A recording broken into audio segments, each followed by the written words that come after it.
another WSOP day. It is Thursday. 4 days in a row of events.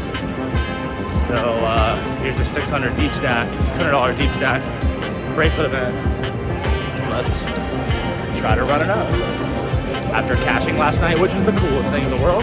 First live WSOP cash. We cashed online, so we have 2 WSOP caches. Here we go.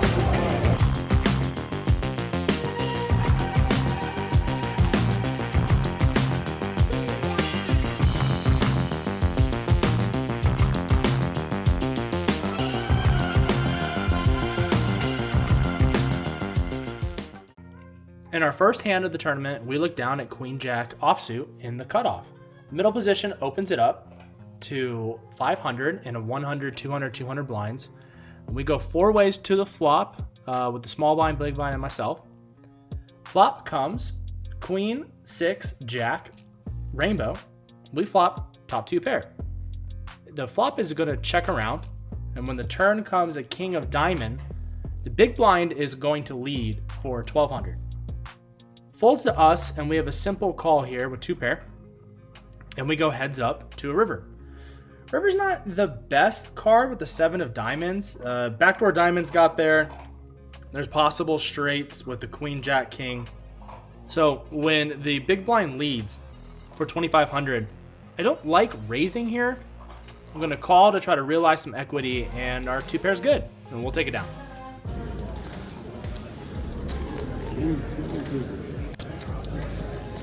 In the small blind now, we look down at Jack 10 suited. There are 2 limpers in late position, so I think it's time to bump it up. Figure a squeeze play to 800, which will do the trick, and it kind of does. We go heads up to a flop. We flop Jack 2 9 with 2 hearts. Great flop, top pair, and a flush draw.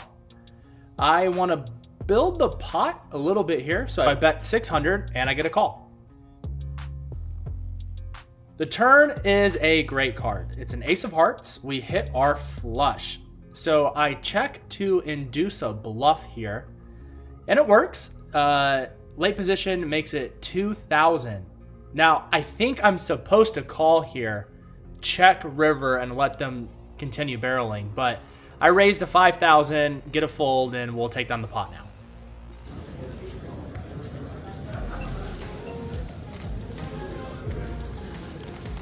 In the cutoff, we pick up ace 10 off. There is 1 min raise, so I'm going to bump this up to 700. We're going to get 2 callers and go 3 ways to a flop. Flop comes 8, 7, 10. Monotone with diamonds. We have the ace of diamonds, so that's pretty good. Top pair with the nut flush draw. So when it checks to me, I figured time to pile in some money. So I'm going to lead for 1,000. When just the small blind calls, we go heads up to a turn. The turn is the 5 of hearts. I think a brick.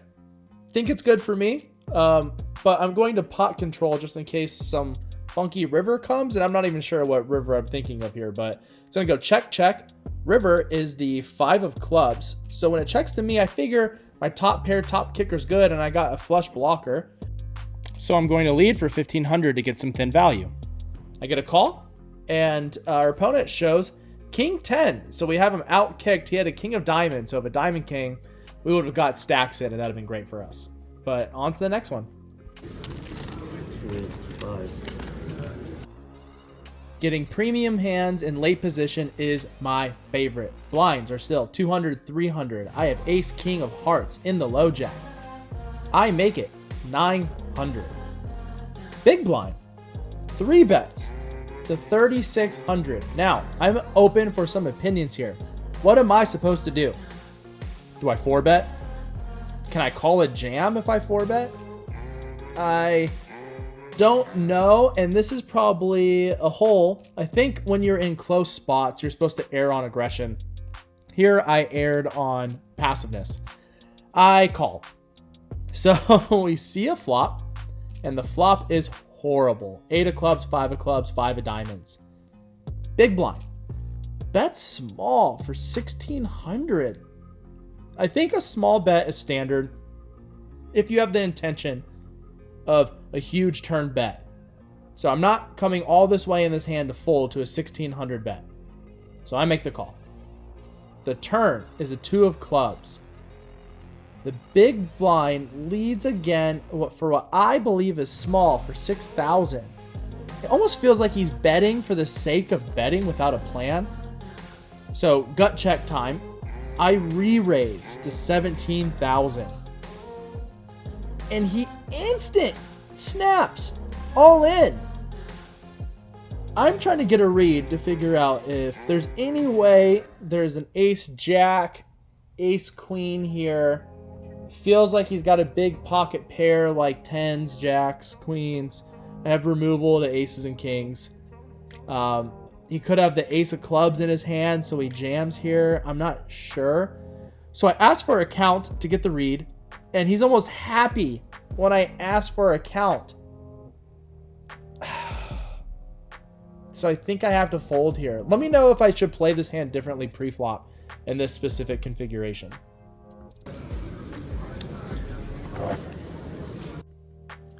I'm not going to put out any graphics on this hand. This was more of a live read that I kind of want to go through with everyone, and I'm happy to hear if you think I just got lucky or you understand some of the live reads I'm trying to make here. We have queen jack suited in late position. There's one limper. I open to 1,000 and I get a call. So we go heads up to an ace high board. It checks to me and I'm going to see bet probably 100% of my hands here anyway. So I'm not too worried when they come along for the ride. When we go to the turn and we turn a club draw, now I feel like, well, let me semi bluff here. Let me keep trying to pick up the pot while building it in case we do hit a club.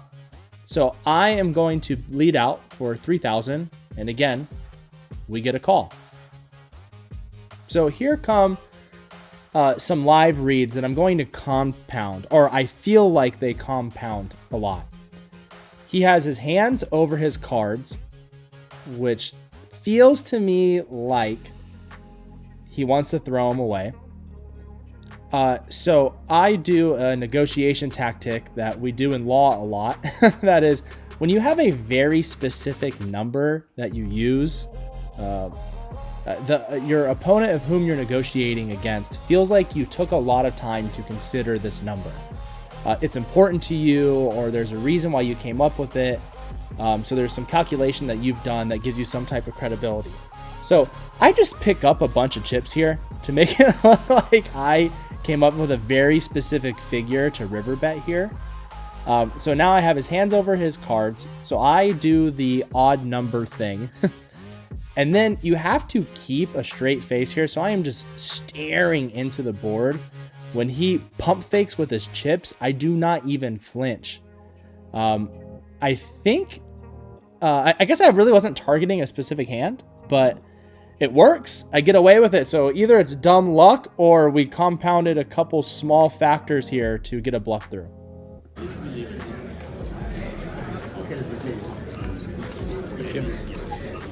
Sometimes in poker, I can get a little stubborn. And when I keep opening up here at 300, 600, 600, this guy to my left, every time I open, he 3-bets me.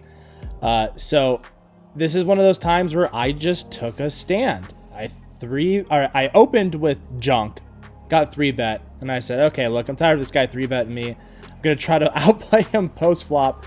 And with 5-7 offsuit, I just get the world here. I get a how do you do and flop a straight. It is so gross. It checks to me. My range is I don't have any of this. So when I see a bet here, I hope he thinks it's a bluff. He does think it's a bluff. He jams over top of me. And boom goes the dynamite. I call after double checking my cards, not believing I flopped a straight. And we're going to get a full double up here. It's fantastic. You can even see his hesitation when he wants to turn his cards over. He could not believe the hand I show up with here. 5-7 offsuit makes no sense. We just got really lucky. So I will take the chips. Thank you, sir.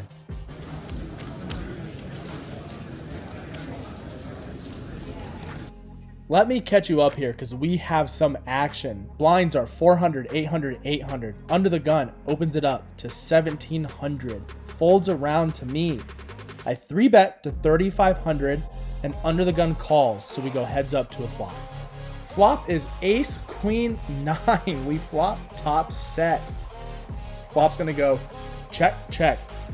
Turn is a 9. We bowed up on the turn. I check. Under the gun leads for 5,500. I call. River is a 4 of clubs. So I am really open to some feedback here. Let me know if I own myself by not leading or I get owned by under the gun knowing to check back. Because I check on the river. I was looking to give him some rope to blast. He doesn't. We kind of win the minimum here. But it's a pot in a WSOP tournament, so I guess I'm happy to take it down. I'm going to try to cruise through this hand because it was painful to watch back. So the blinds are 500, 1,000, 1,000. Folds to the button who min raises it. I look down at ace queen off. So I click it back in the small blind to 6K. Button comes along for the ride. The flop is 527 rainbow. I lead for 7,000. The button snap calls. Yellow flag, right? When the turn is a 4, I'm undeterred, so I decide to bet 14,000. Snap call. Whereas now red flags maybe go off in a normal person's brain. Not mine. The river is a 9. Basically all draws miss here. So I decide to fire huge. I say all in. I want to apply, I guess, the max pressure here. The button goes into the tank and says 3 days in a row I lose with this hand. So I'm going to make a hero call. 3 days in a row I got busted with this hand. 3 days in a row. I'm gonna make a hero call. And calls with a pair of 5s. I was impressed, I guess, that he finds the call there. A little frustrating, a little tilting. But I guess you take the good with the bad. I don't know. On to the next hand. So, 30,800. because I punished myself in the last hand, I'm relatively crippled here. Blinds are just moving up. There's dead money in the pot. I have a playable hand, ace king offsuit. It's time to rip it. Good luck us. Hopefully we find a call and hold. Let's see what goes down. I'm sorry, You have 1 inch to your right. Oh, yeah, sorry. Thank you. No, it's okay. Thank you. Yeah. Appreciate it.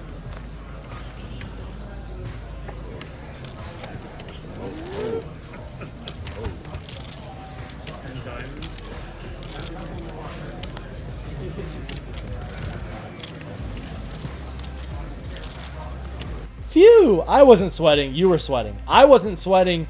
You were sweating.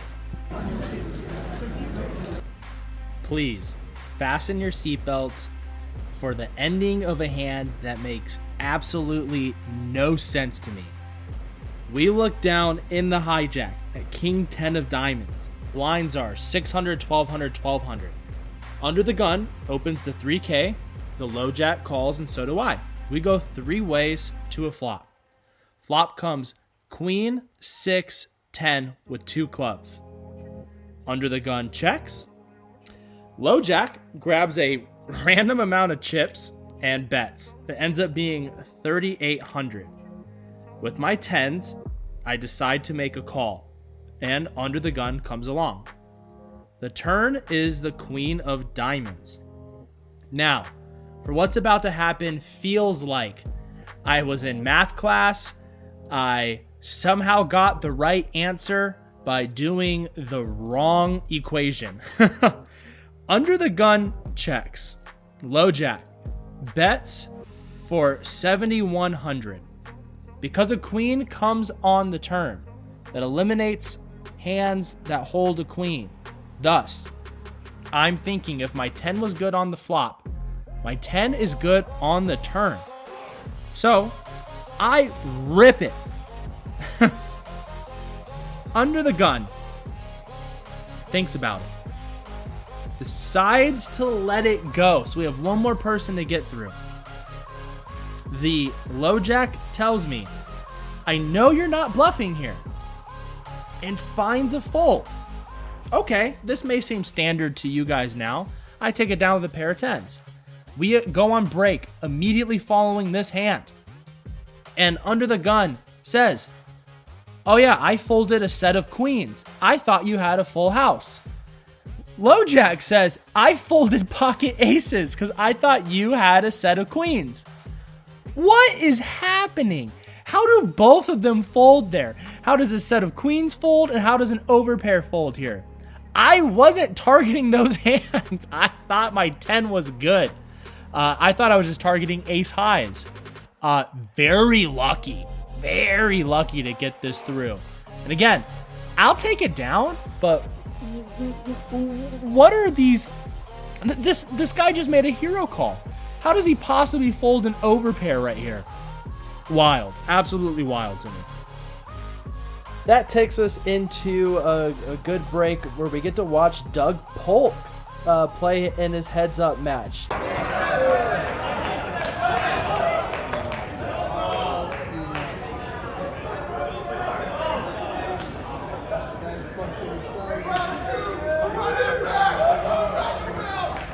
After being card dead for a number of levels, we've lost enough players that we are leaving the horseshoe area and getting all players in the tournament into the Paris conference room. So time to bag up and move on.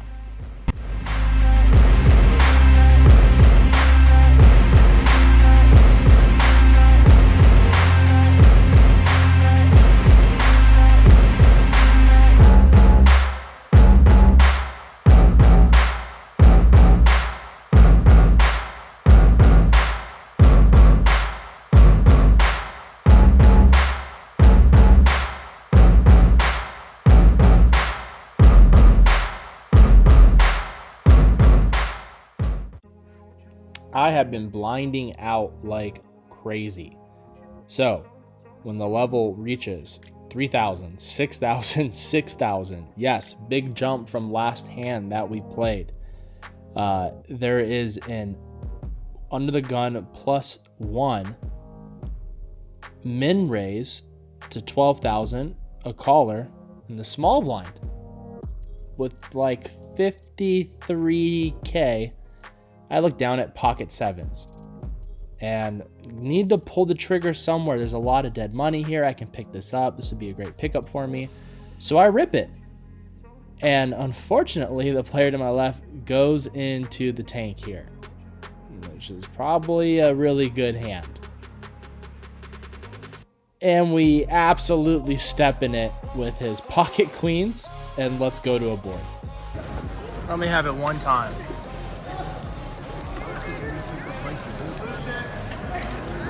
No.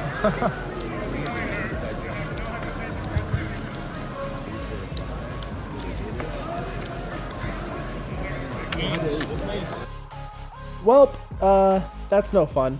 And some bad news is we were just about to go to dinner break, and when they got back from dinner break, our buddy Derek, who was still in the event, shot me a text and said, oh, hey, we're in the money.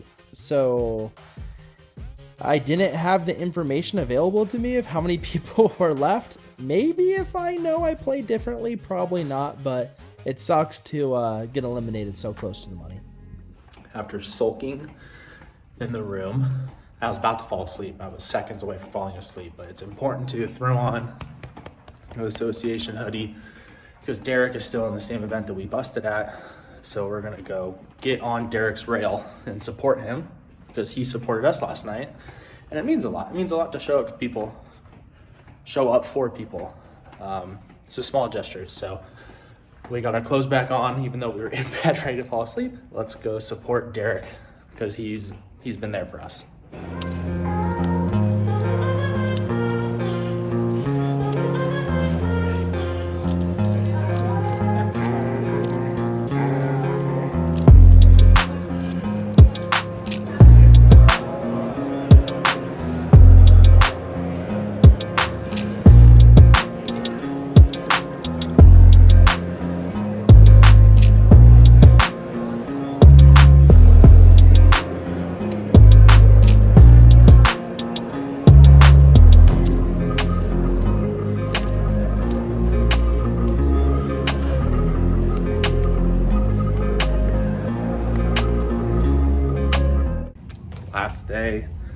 We are in the room, packing up, exhausted, really ill prepared for what playing in a series is like.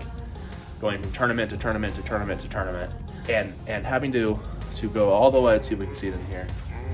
All the way over there to Paris. From here, we did the math. It's about a mile walking, so a mile there, a mile back, every day, as well as playing. It gets really exhausting. So next time, I will be more prepared. Either I'm staying at the place I'll be playing, or I'm gonna have an Airbnb with more amenities like a fridge, more privacy. Playing Thursday, Friday, Saturday, Sunday, 4 days in a row, 11-hour days. Brutal.